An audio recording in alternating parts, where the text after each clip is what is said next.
with Georgia's press conference.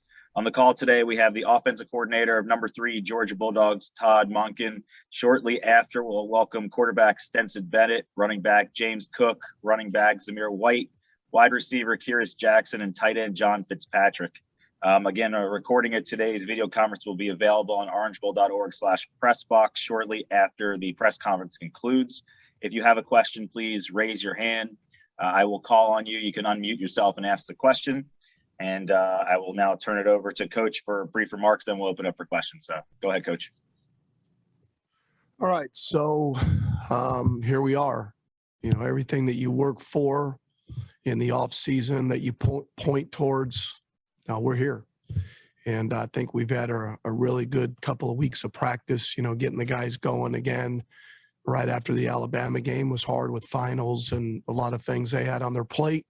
But last week, I thought we had a good week of practice, and we've continued that. Once we got down here, we're excited about the opportunity being one of 4 teams left that have a chance to play for a national championship. And I'm confident we'll be ready to go. All right, first question for Chip Towers. Go ahead, Chip. Hey, Todd, fantastic to see you and get a chance to talk to you. I feel like I have so many questions. I don't even know hardly where to start. But let's start with maybe a quarterback and receiver question. Obviously, you've gone with Stetson Bennett for many weeks in a row now since JT Daniels returned from injury. Why is that, number one? And number two, we understand George Pickens is back now and after a brief hiatus in the middle of bowl practice. And can he figure into things? You know, did that stall his progress at coming back and being able to help you? Well, you're right. There's a number of questions there, Chip, and I'll try to get to all of them. First off, the reason Stetson Bennett plays is we think he gives us the best chance to win. Without getting into too much detail, we think he gives us the best chance to win, and that's really the end of that question. You know, we anticipate all of the players that we had, you know, against Alabama to be ready to play, that including George Pickens. You know, George has done a fantastic job of working to get back, to give himself a chance to play at the back end of this season. I mean, when I think back to the spring, when he injured his knee and thinking, wow, you know, what a disappointment for him and his development and for us. But he has done a fantastic job of trying to get back. There are going to be some things that he's continued to work through. Trust in the knee, obviously reps. He's still a young player. I mean, when you think about, you know, playing, you know, as a freshman, and then we didn't have any spring ball. So he's basically missed the last 2 springs when you think about a young player's development. And then he missed a couple of games the year before. So he's still a young developing player, and we're still trying to work him in and to make sure that he can help us, you know, offensively and most importantly, help us win with what he can do at this point. But he's done a great job, Chip, of getting back and helping this team. Okay, next question's for Did I miss Seth one? Emerson. Did I miss one? Chip, I'm sorry if I didn't get all of them. I'm sorry. All right, next question for Seth Emerson. Go ahead, Seth. Don't worry, Todd. I'll press more on quarterback. So, look, JT is the starter when the season starts. He plays well. When he gets hurt twice, Stetson then becomes basically at this point the permanent starter, even though JT apparently is healthy. I think the question a lot of fans have, a lot of people like me also have, is basically what changed. I mean, you guys did know what Stetson brought to the table, and you knew what JT brought to the table. So what did change to make Stetson the starter? Well, probably not a lot in terms of our confidence of both players. I think that's probably the best way to put it. You know, I think Stetson, at times, I'm talking about me, have probably undervalued his skill set. You know, we've tried to elevate guys that have talent on our roster, and we do that at every position. And some guys just combat that and fight and scratch and continue to play well and try to prove you wrong. And that's what Stetson Bennett did. And it wasn't really anything JT did. It was more along the lines of what Stetson did that we thought gave us the best chance to win. His ability, his mobility, his ability, those things in the run game and in the pass game when things break down, we believe give us the best chance to win. It's really nothing that JT did. And it just happened where Stetson got an opportunity, took advantage of that opportunity. We continued to win. It never really ended up flipping the other way. I can't say that because they're really talented players. Carson Beck's a talented player. Brock Vandergrift's a talented player. Sometimes opportunity leads to, things that end up going in your direction. I don't know if I said that exactly right, but it never went back the other way where JT got a chance to get in there. And so it's just the way it is, and we believe that he gives us the best chance to win in a couple of those things of what I've said. And next question for Ralph Russo. Go ahead, Ralph.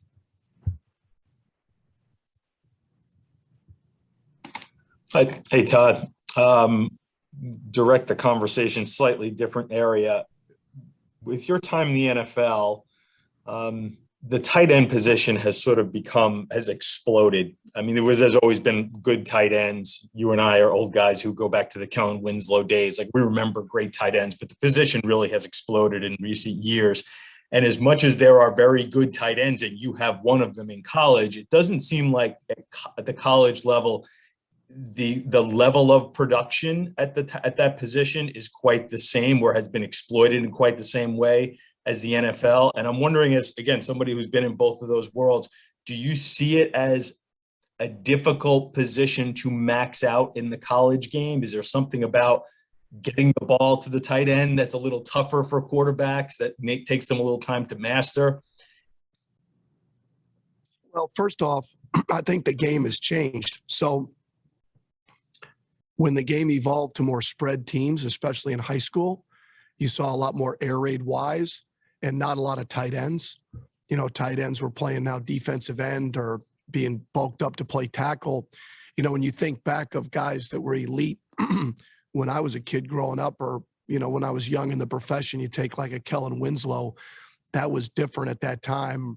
Or the guy that played at Miami, I can't think of his name. Is it Shockley or Shockey, whatever his name was? Like, they were different. They were athletic. They were more wideouts that were built into tight ends, which is where it's going now. All of those guys, like you look at what Kittle was out of high school, I think he weighed 200 pounds, 205 pounds, and Ertz and those guys and Kelsey's of the world that might have been quarterbacks. So the game has changed in terms of athletic big guys at the tight end position that, have developed as route runners, receivers, that it used to be they were blockers that developed their wide receiver skill sets, where now they're receivers developing their blocking skill sets. That makes sense. So the game has changed from a size standpoint, a range. Their route running has developed and grown. You see those guys, running routes, and they look like receivers because they started that way. So I think that's where it's changed.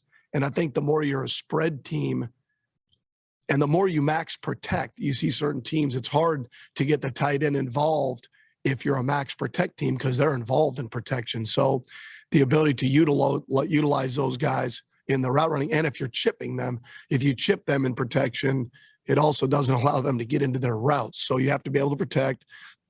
You have to be able to utilize their skill set. And a lot of that comes from play action run game. What else eliminates some of that? We've gotten into the world of RPOs, a lot of RPO world. Well, RPO world uses the tight ends in blocking and run game and uses the wideouts in terms of the RPO world where you're shrinking plays, if that makes sense. Old school football used to be if you got the right box count, you ran the ball.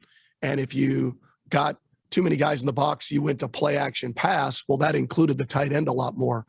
Where now teams are running a lot more RPOs where the tight end's part of the blocking structure and you're throwing it to wideouts. And next question for Mike Griffith. Go ahead, Mike. Yeah, Coach, I want to circle back to the quarterbacks again. His first chance we had to talk to you in seems like a year or so.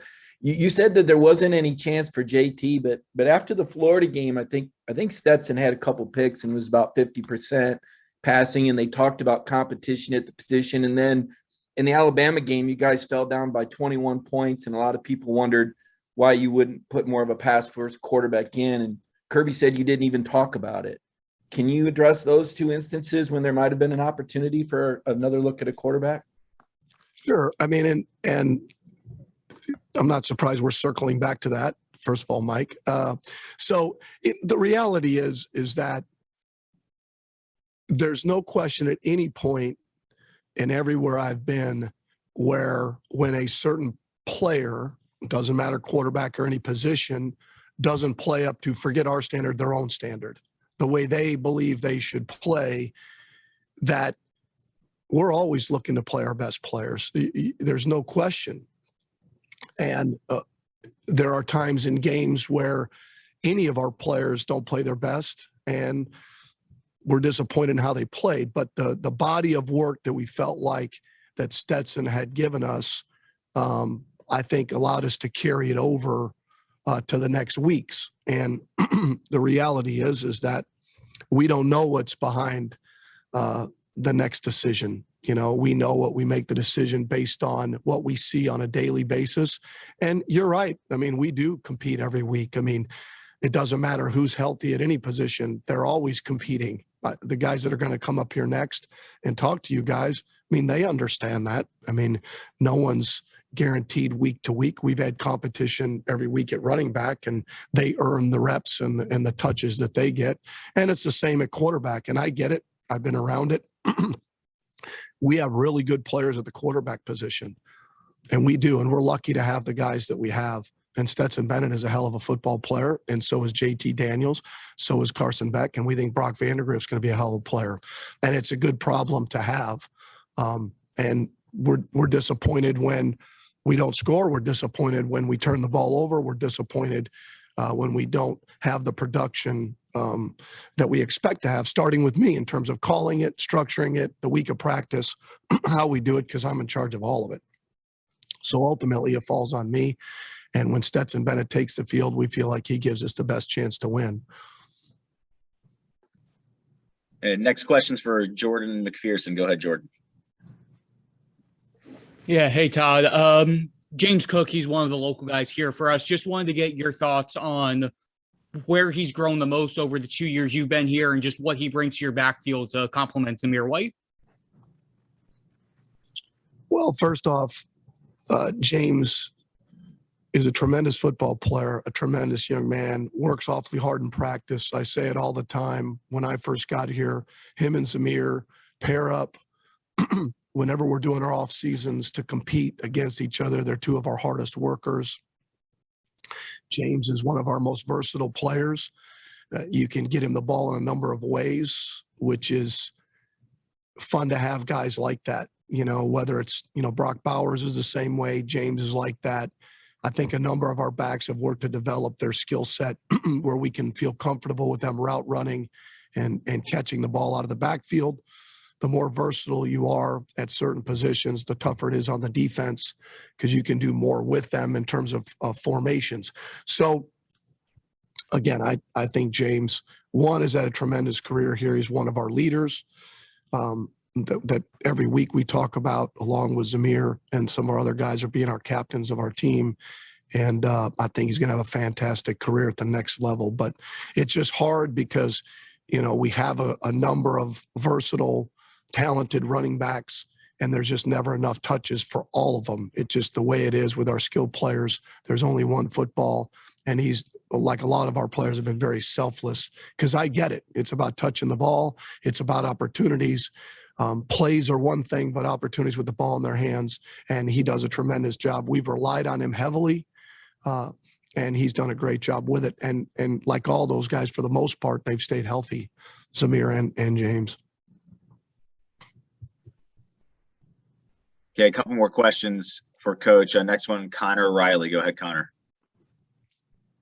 Yeah. Hey, Todd, I wanted to ask you about Brock Bowers. When did you sort of realize that he was capable of having the season that he's had this year? And what does it say about him that as a freshman, he's able to go out and lead Georgia in every major statistical receiving category? Well, I've said this to whoever's asked this. I haven't had a chance to talk to you guys, but I get to talk to the commentators each week. Is, when he first got here, we put GPS systems on the backs of our, top 40 guys or whatever. And there's a small group of guys, and a couple of them are sitting right here about to talk to you. They're at running back and Brock, that when you put that GPS system on them, their band of their top and their bottom mile per hour are really, really small. They only know one speed, and that's working their rear end off every day. Where some guys, their band can be from 20 or 21 miles an hour to like 13. And right away, you could tell he only knew one speed. We would be running in the stadium and you're doing run the long, walk the short, run the long, walk the short, just as conditioning team. Well, we would do it by position groups. And right out of the jump, I wouldn't have done it as a young player. I would have run with the pack. I would have run with the rest of the guys. Not Brock Bowers. Tight ends were running. He'd be 10 yards in front of every other guy. He was working at his own speed to be the best he could be. And that is a rare quality to put yourself out there like he did. So right away, you could see this guy's different. He only knows this way to work. And all he did every day was work hard.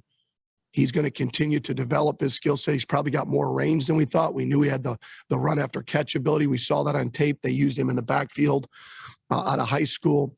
But he's got a little more range than we thought, and he's continued to develop as a route runner. But he works awfully hard at his craft.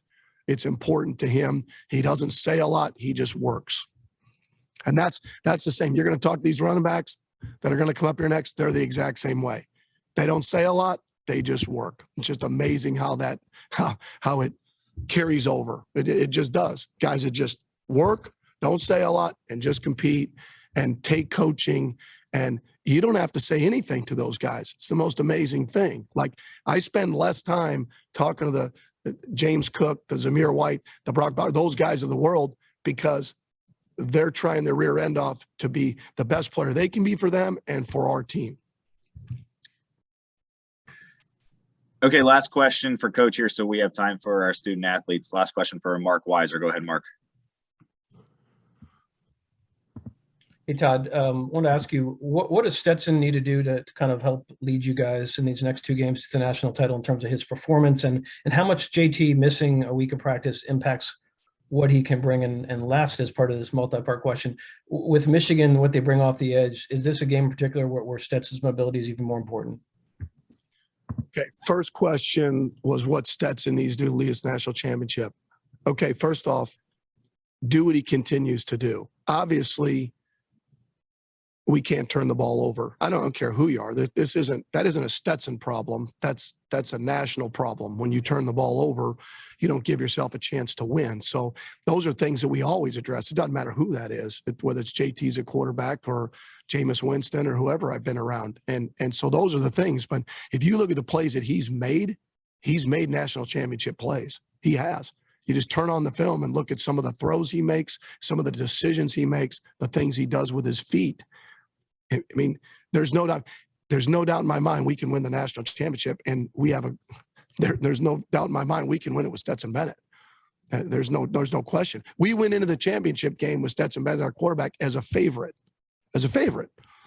over a team that hadn't been an underdog in 5 years. That ought to tell you a lot about our quarterback and how he played. And some reason we get into this stereotyping of players based on where they were at some point. Okay, at some point, be it one was a walk-on, one was a five-star, one was whatever. If you just look at the production and what he's done for our football team, it's impressive. It's impressive. So let's start with that. Okay, JT is a student of the game. I don't anticipate any of what he hasn't been a part of. He's one of those guys that can come right in and know exactly what we want to do. He's been in every meeting, Zoom meeting. He'll be ready to go. There's no question in my mind he'll be ready to go. What was the last part of it about it? There was a third part to that. I got off on a tangent and I forgot what the rest of it was. I think we're good, but thanks, Coach. For the sake of time, want to get your players up here as well. So we appreciate your Great. time this morning. Thank you.